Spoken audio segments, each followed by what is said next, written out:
Hello, everyone. Welcome back to the Hairstylist Inner Circle.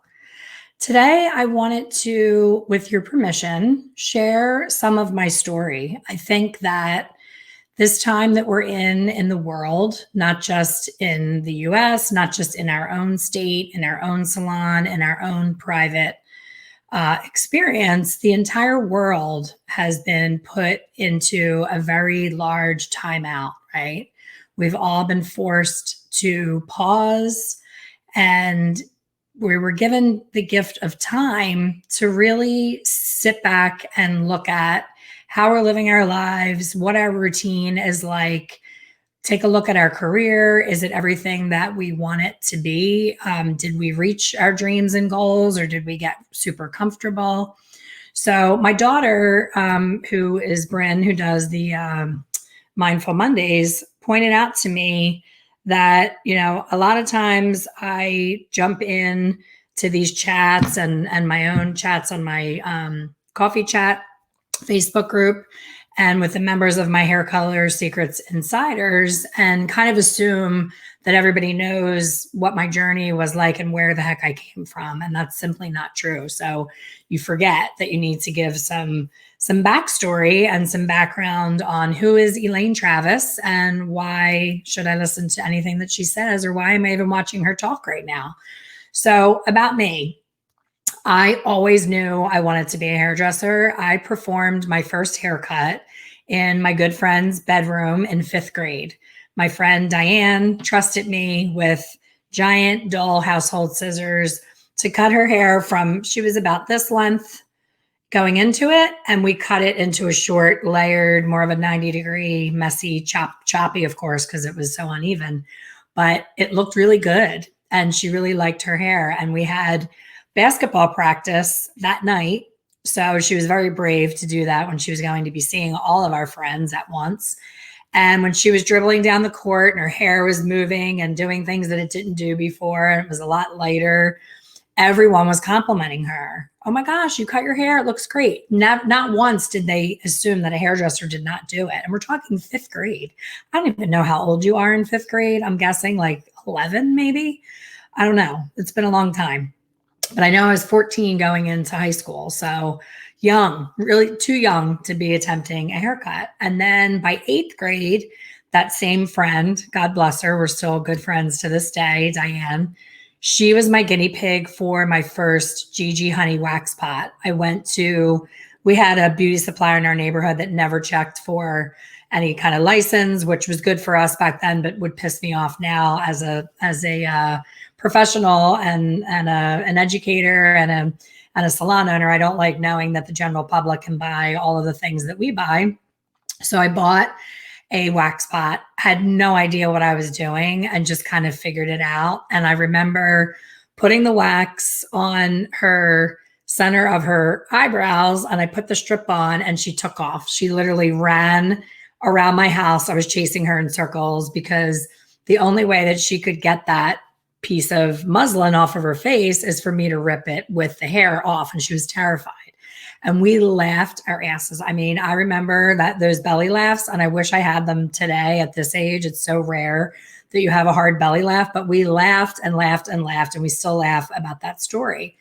But the trust was there from the very beginning. She trusted me with that first haircut, with that first wax. She was probably the first person that I permed, the first person that I did any type of color on. And then I ended up doing her hair for, 30 years.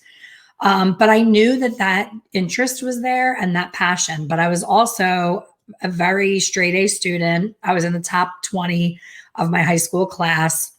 I went to a Catholic school. So the guidance counselor was a nun. And she called everyone into the office when we were in our senior year, early in the year, and said, "Where will you be a year from now?" And I said, "I will be at the 5-Star Academy of Beauty Culture." And she literally started laughing at me. She said, what? That sounds like a Chinese restaurant. And I said, "No, it's a beauty school in my neighborhood. And that's where I want to be a year from now." And of course, she looked up my grades and she said, "You should be in advanced placement science classes right now and chemistry, and you should be going to college." And yada, yada, yada. And ironically, my mother worked at a college. So I had the opportunity to go for 4 years of college completely free. All I would have to pay for is books and any sort of extra activity type fees, but the tuition was free. And I lived literally 8 minutes from the campus. So I wouldn't have to pay any on campus housing or anything like that. But the pull was so strong to the hair world that I was like, oh, the thoughts of just even taking the test to get into the college and dealing with math again. Math was always my Achilles heel. I hated math. I still do. Algebra just rocked my world. I went from straight A's to getting the first 69 in my entire life. 69 on my first semester of algebra. I just could not make it make sense to me. It just seemed to me like such an unbelievable waste of time. I knew I didn't want to be an engineer. I knew I didn't want to be an architect. So for me to suffer through that painful period of math was absolute torture. And it's honestly the reason that I shied away from the college experience. I was like, if you tell me I have to do 4 more years of math and it's going to get even harder, I can't deal. And I knew that my passion was really in hair anyway. And my mom, I will always remember this forever. She never pressured me. I'm sure she was disappointed that she worked at this university so that all 3 of us kids could get a free education. My sister ended up getting a full scholarship to Temple University and did not use my mom's free tuition. My brother went for 1 semester, didn't take it seriously because it was free, goofed off, went out every night, didn't do any of the work, and dropped out. And he still regrets it to this day. And then me, my mom was so great. She said, you obviously love doing hair. You've been doing hair on my porch since 8th grade. So follow your heart, follow your passion, go to beauty school. It's only 9 months. Do that first, get your license. And then if you still feel like college is for you, I'm still there. I'm still working there. The opportunity is still there. Then sign up for college. And during your 4 years in college, you'll be able to cut all of your friends' and family's hair and you'll always have pocket money. So she didn't shame me and say, why would you not want a 4-year education? I work hard to get you. You know, she wasn't one of those bully parents that wanted me to be who she wanted me to be. She let me be me. My dad, same thing. Always super supportive of me following my passion and being who I genuinely was meant to be. So that was a gift. So I go to beauty school and my sister has, that brown mousy hair that we all have by the time we're in high school, even if we were born a natural blonde sometimes. And it was starting to be that boring, just ashy, like the color of my eyebrows color. So she gets brave and she picks up a bottle of Sun-In in the drugstore, sprays it on her hair, sets the timer, gets into the shower, washes it off, and is like, oh, not bad, a little brighter than my natural. So of course, my hairdresser eye sees orange, that crappy color that, you almost get light in the sun, but it just turns orange. So I'm in beauty school and I get my first job as an assistant in a beautiful, very upscale salon where my owner specialized in blondes. She was amazing at blonding. So I asked her, can you help my sister? She has this orange hair. I want her to get it professionally done.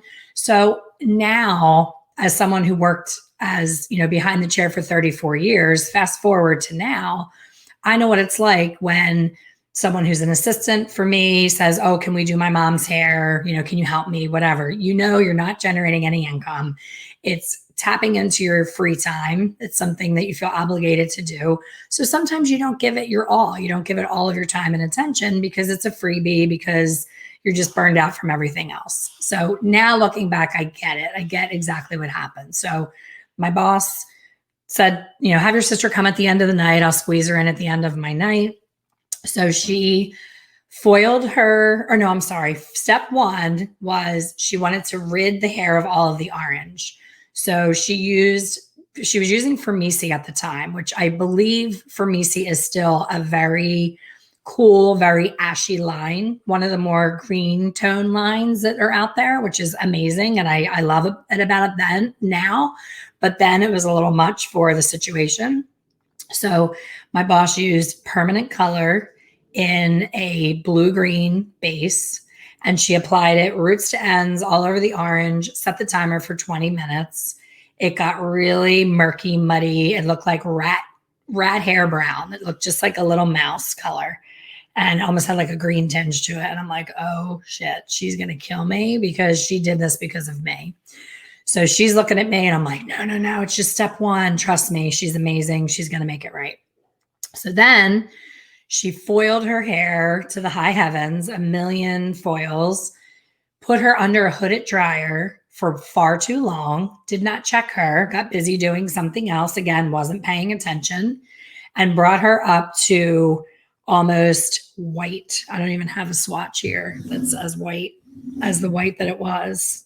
Beyond this pale yellow, it was truly white, like my palest white piece. So her whole entire head had all little, now they look like spaghetti noodles because they're so compromised, because remember, you have the sun in underneath, the Formisi that you're trying to get through now that you just put in. So you made yourself extra work by trying to get through that new fresh color, and it was left on too long and there was heat involved. So now she has this greeny brown base with these white noodles and she's in tears. And looking back, my boss was probably completely exhausted and didn't want to deal. I'm just like, oh my gosh, it looks great, kind of faking how great and how on purpose it was, when really she was probably dying inside of embarrassment that I was her mentee, I was learning from her, and that it was a disaster.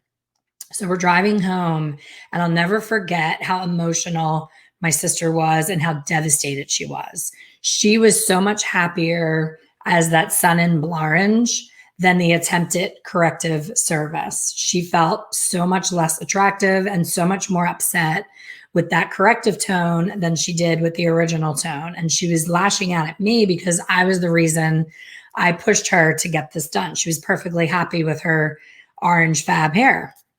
So I'll never forget the feeling of helplessness and frustration of not being able to help her. I did not have the tools. I was about 3/4 of the way through my hours in beauty school. I was getting ready to graduate and I had no idea how to fix this. No clue. So I took a deep breath and I said, when I get to school, I'm going to ask my instructor, who seems to know the most about color, what I can do to help her.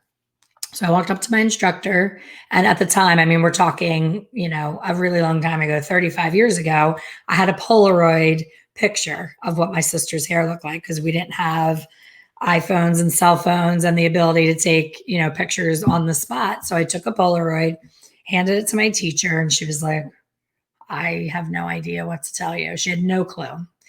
What happens is a lot of beauty school teachers went to beauty school, weren't ready to go work in a salon. The school offered them the teacher training program to stay on.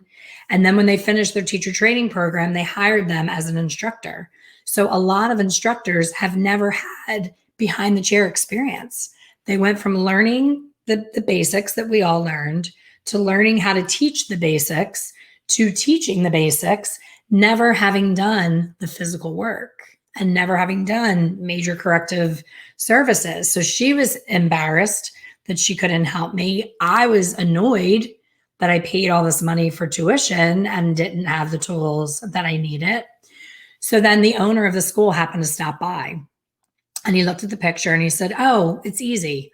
Just mix up some red hair color and put it over top, and the red will cancel the green. And I looked at him and I thought, this man has lost his mind. Why in the world would I put red on top of these white noodles and this green base? And I was like, I can't trust any of these people, but I need to help my sister. So little did I know, while I was at school trying to get answers, she called my salon where my former boss did this debacle. And she made an appointment to go back and get it fixed. And I remember thinking to myself, why in the world would you go back to the person who screwed your hair up in the first place to give them the opportunity to fix it? If they knew how to fix it, they would have known how to get it right the first time, was my thought process. Now, 35 years later, I get it. She was feeling rushed. She was feeling like she wasn't getting paid for the service. She was exhausted. She was just trying to slap anything on to make her go away. And I get that. But it's interesting now, even telling this story, the dynamic of what makes clients behave the way that they do and what makes them make certain decisions. So it looked good. My boss figured it out and made it look good. And then it came time, as we all know, a couple weeks go by, and now she's starting to get the telltale signs of, oh, she needs to be retouched. So of course, she's my sister. She loves me. She's like, I want you to do it. I want to start going to you.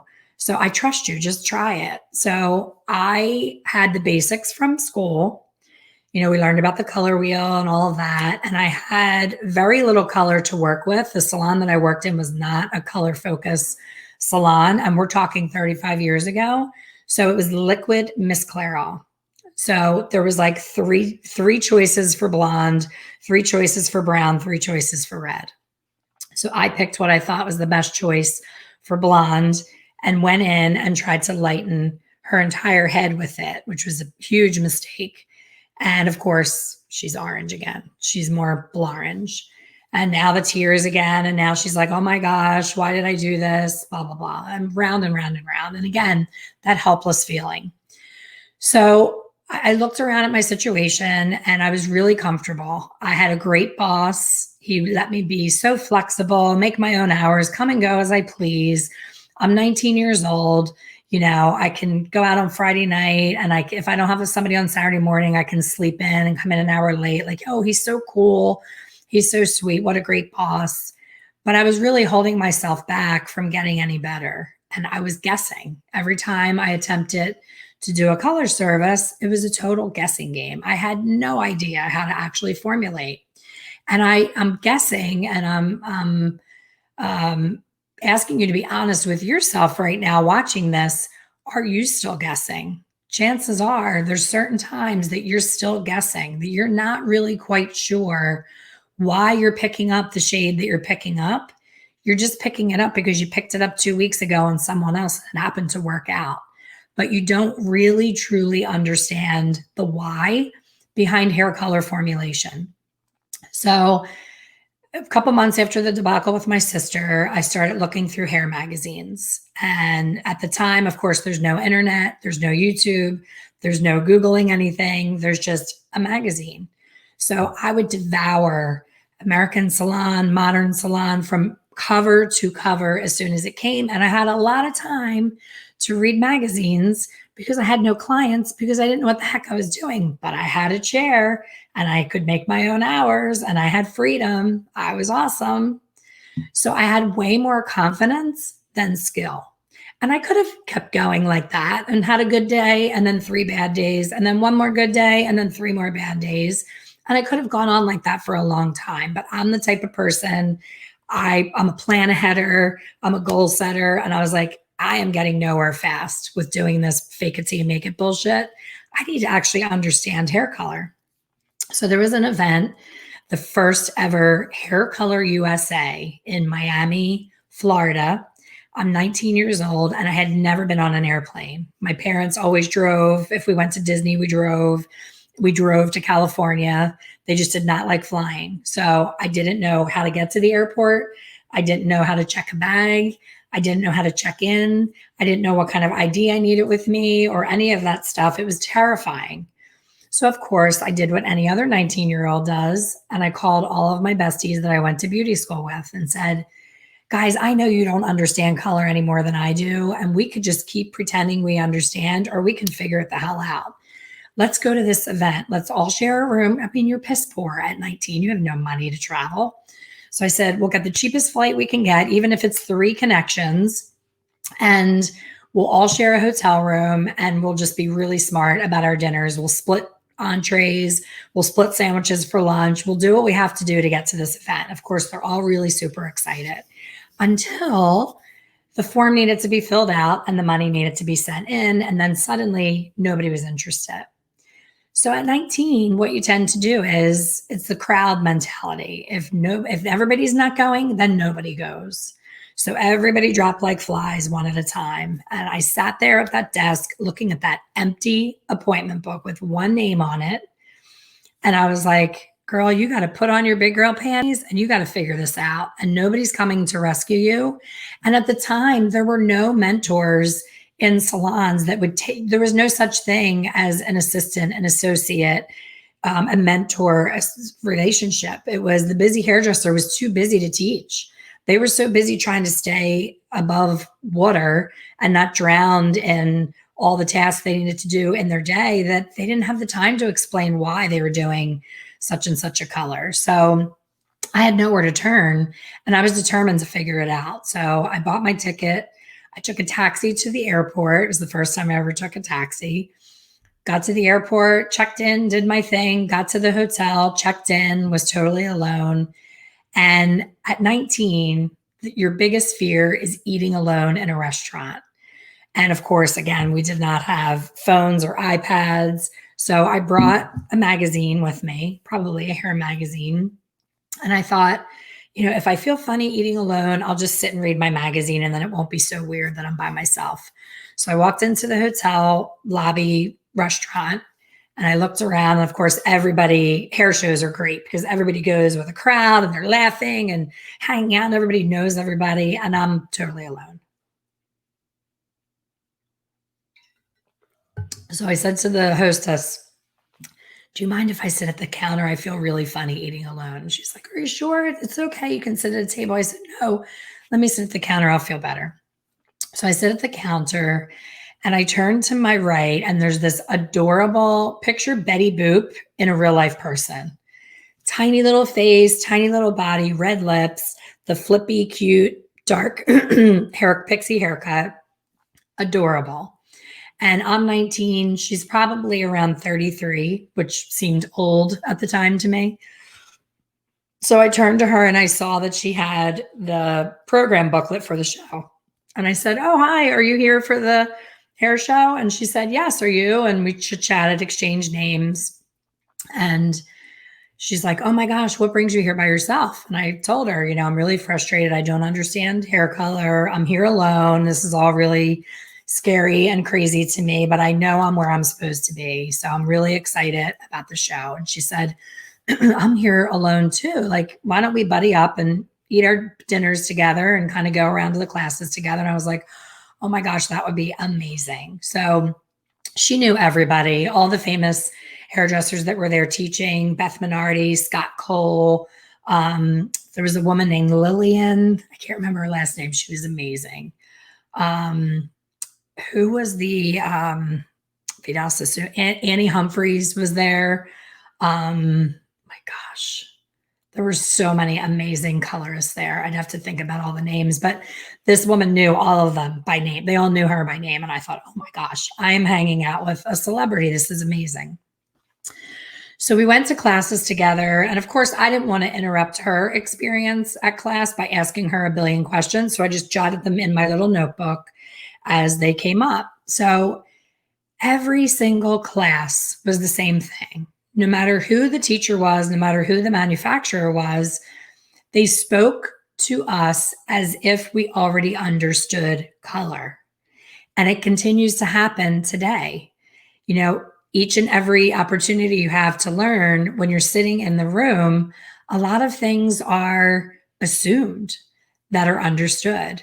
Terminology gets thrown around like base break, mid-lengths, ends, glazing, glossing, root shadowing, low lights, mid lights, highlights, balayage, reverse balayage. All these terms get thrown around very loosely. And I'm guilty of it as well as an educator now because I never know who my audience is. And I tend to assume that people know certain things. So I'm just like glazing over, like I'm back in algebra class again, like WTF, this is not helping. This is making me feel worse about myself. But I'm taking it all in and I'm taking notes. And the notes were model, formula, 1 ounce of 7G, 1 ounce of 7CR, equal parts 20 vol, 35 minutes. That was the notes. So I knew what they used on the model, but I never knew why. They never explained why they chose that shade. They never explained what is CR? What does CR even mean? It's like this magical code that I felt like they were speaking a foreign language.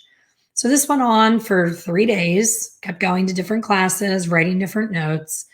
And then her and I took a walk on the beach. So we're walking on the beach. We have our pants cuffed up. We're walking in our bare feet. It's like something out of a movie, like Beaches or As Good as It Gets.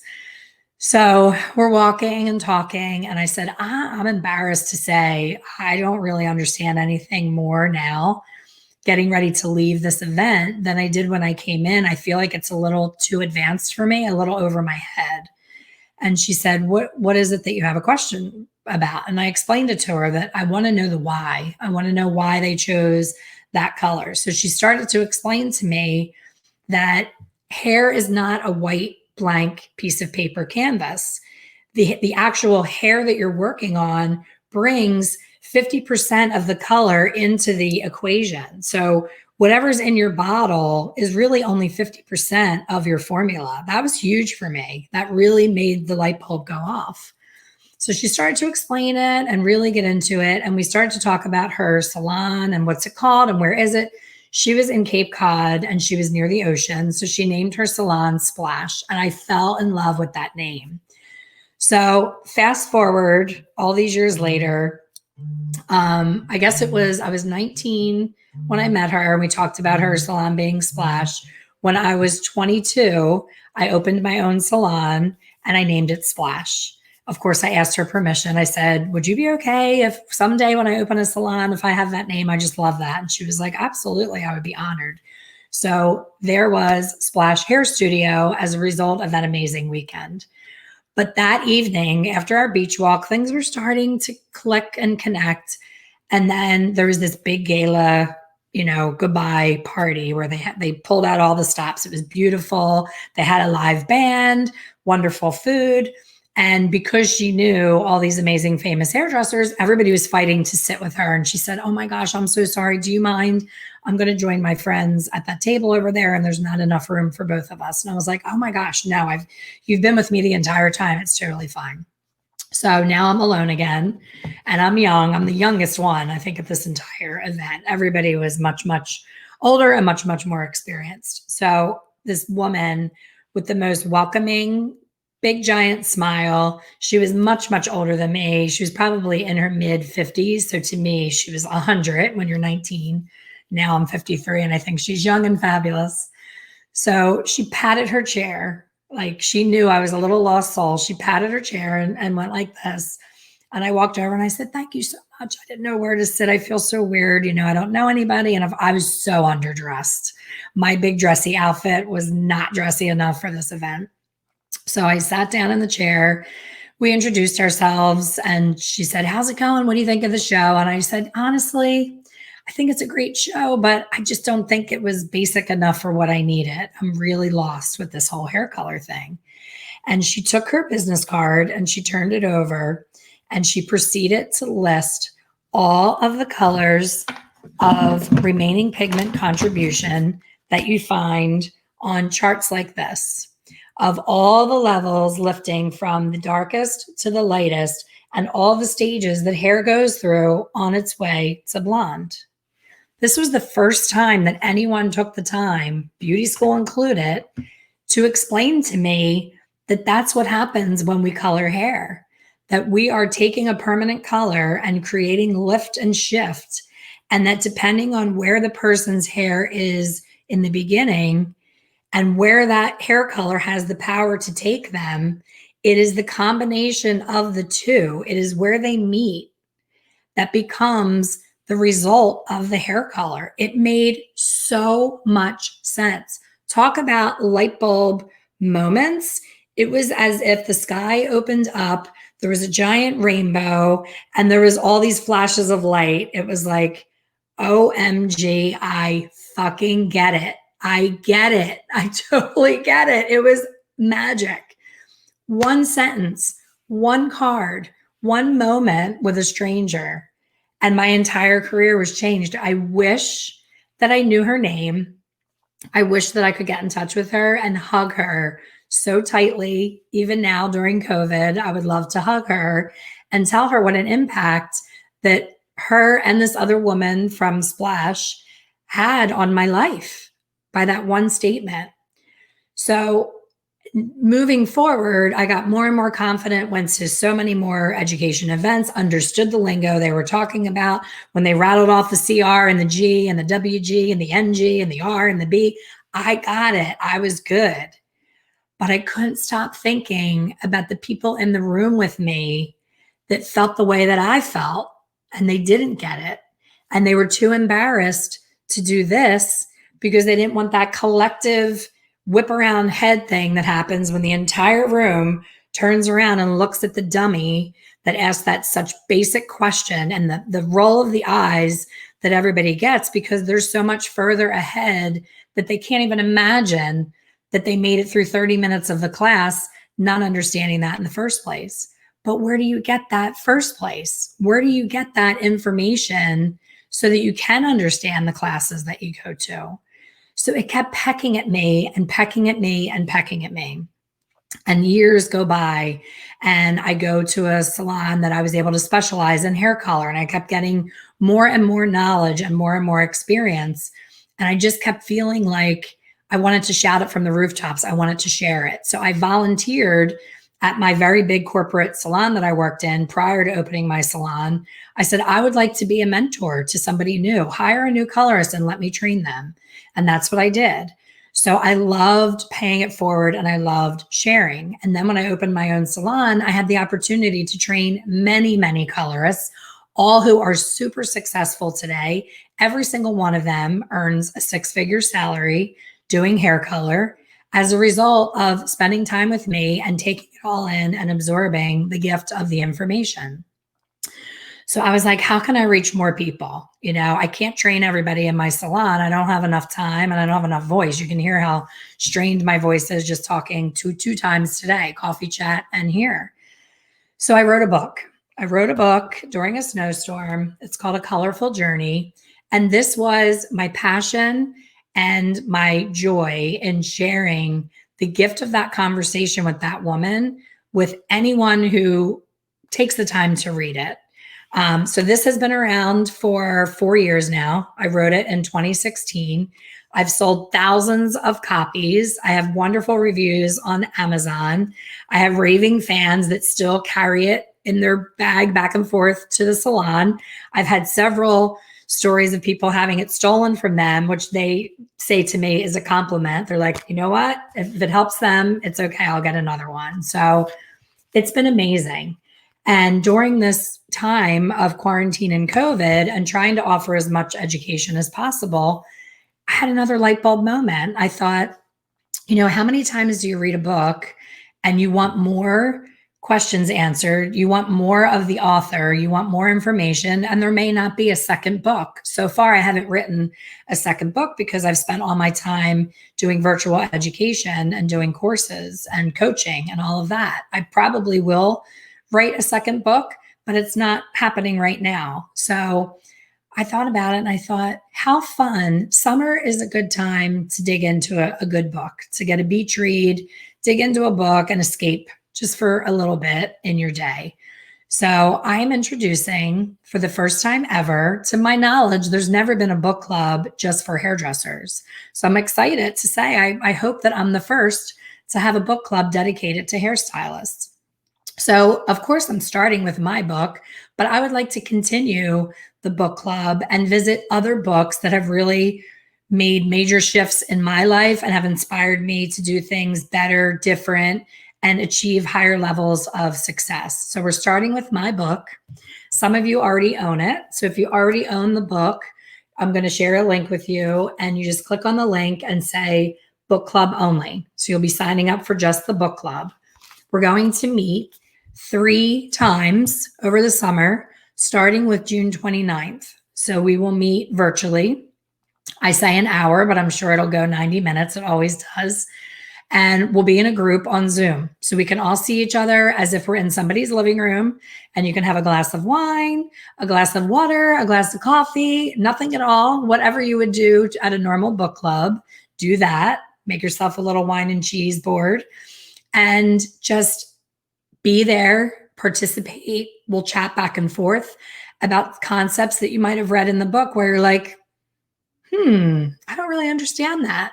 A lot of people reach out to me about the math equation. So I talked earlier about the meeting in between what's existing in the hair and what we're putting in the hair. And that involves a very simple, coming from someone who hates math, a very simple basic math equation that's on like a third grade level. It's just simple addition, subtraction, division, no algebra, no geometry. And it really can help you predict exactly what I can look at someone's hair, look at this chart and do the math and say I'm going to land right here. This is where I'm going to land. So this is what I have to formulate to combat. And it's magic. It's a magical formula. It's a magical piece of information that completely changed my life. And I'm happy to share it with all of you. But sometimes reading it in a chapter in a book isn't enough. So in book club, I will have a doll head and I will show you, look, this is what she started out as. This is the color. This is why we chose this color to get here. And we're going to break it down and you're going to have me, 100% of me, and get any question answered that is on your heart, on your mind. And you're going to be in a group of maybe 25 people, not 500 at a hair show where you're afraid to do this. You can chat privately with me. If you don't want to ask a question in the group, you can privately chat it with me in Zoom and just ask me. You can email me after the book club session. So it's a great opportunity at a super low price of entry. You can opt to have the ebook. There's an option on the form. I already have the book. I just want book club. Click that. I don't have the book. I want the ebook, the digital version, and book club. Click that. I want a signed physical copy and the book club, click that. So it's every single version you could possibly want. And one of the greatest days of my life and career defining moments was having my book signed by my very own mentor, Beth Minardi, who also was a huge impact on my career. Not only did she sign a copy of my book, but she is my first testimonial in the book, talking about that she thinks the book is a great thing for people learning color and the colorists should embrace this book. And it was like a full circle moment. We all have those heroes in our career that we look up to. I have always looked up to and respected Beth and all of her vast knowledge of hair color. So to have her as a testimonial and to sign my own copy of my book, I guard this with my life. I put it in a safe place so that my husband never throws it in an envelope to ship it out to somebody. So I hope that you'll join me. I hope you'll take this opportunity as a first step in making a shift and stop faking it. Stop pretending that you understand if you don't. If you truly understand, I promise you, even if you have been doing color for 20 years and you feel like there's nothing left to learn, I promise you in those 3 sessions, you will get more than your money's worth in extra nuggets that you may not have thought of that are just a different way at looking at things, for sure. Let me check in and see if there's any questions. Hey, Donna, did you get my message? I just shared with Donna the link so that she could share it with her amazing students. When you did that virtual class with our students, I'm so glad, Donna. I'm so happy that it didn't confuse them. I was worried about it being confusing. The way that I teach color, and I shared that with Donna, and she was gracious enough to still have me talk to her students. Sometimes it can be completely opposite. The way that I teach the math equation goes against 85 to 90% of all manufacturer-sponsored classes, as well as most beauty school curriculums. I was taught in beauty school, and I believe most still are, that if we have a guest in our chair and they have a natural level 5 and we show them, a photograph and we figure out that it's a level 7 that they're looking for, we were taught by beauty school and by manufacturers that you use the actual color that they choose. So if the client chose a 7, you would pick up a tube of 7 and use it on the level 5 hair. And because you're only going 2 levels lighter, you would stick with 20 volume. So you pick a tube of 7N, you use 20 volume, you set your timer, easy peasy, you're going to get a beautiful level 7. And if you've done that long enough and you haven't learned by now, that simply is not true. A level 7 tube cannot create level 7 on level 5 hair. It's not possible. So that is where this book will take you, and it will slowly ease you into a new way of thinking until you can try it on a doll head or a friend or the back of somebody's head or a piece of hair you can cut out from the bottom of somebody's hair or on these pivot point swatches.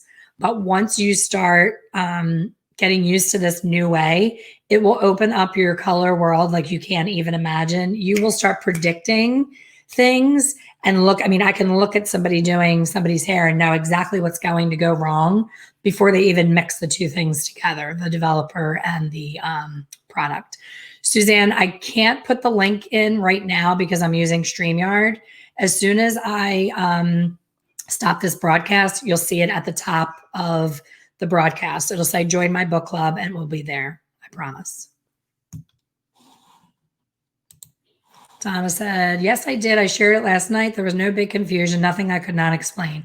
From the feedback I got, there were a lot of, oh, that's awesome, Donna. You're amazing.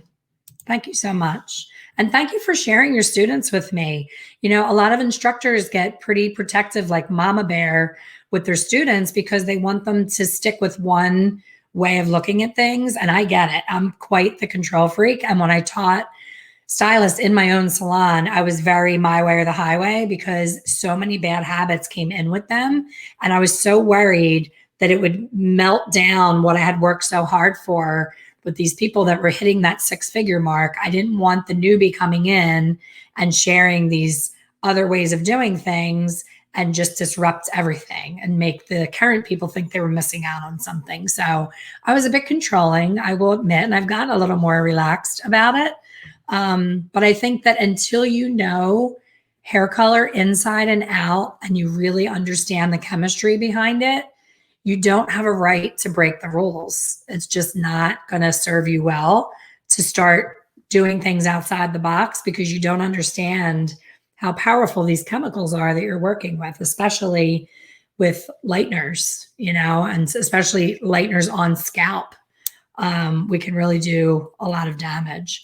So I'm happy that you gave me the time and attention to share my story. I don't realize that I never really get into that. So I'm going to actually download this chat today and share it also on my coffee chat page because I don't know that I ever really got into that story there. So I'm going to share it with my Hair Color Secret Insider members. I'm going to share it on my Ask the Color Expert page, as well as my Expert Color Solutions page. And I might even turn this into a podcast because I think it's interesting to really understand where somebody's coming from and whether they have the right to share information with you. You know, what's this person's background and can I trust the information that she's sharing with me? So I hope that that helped give people a little background, and I hope that you'll check out Book Club. I'm excited. I cannot wait to be host of my first ever hairstylist book club. So thanks for hanging out and listening, and I will see you guys all very soon. Have a great day.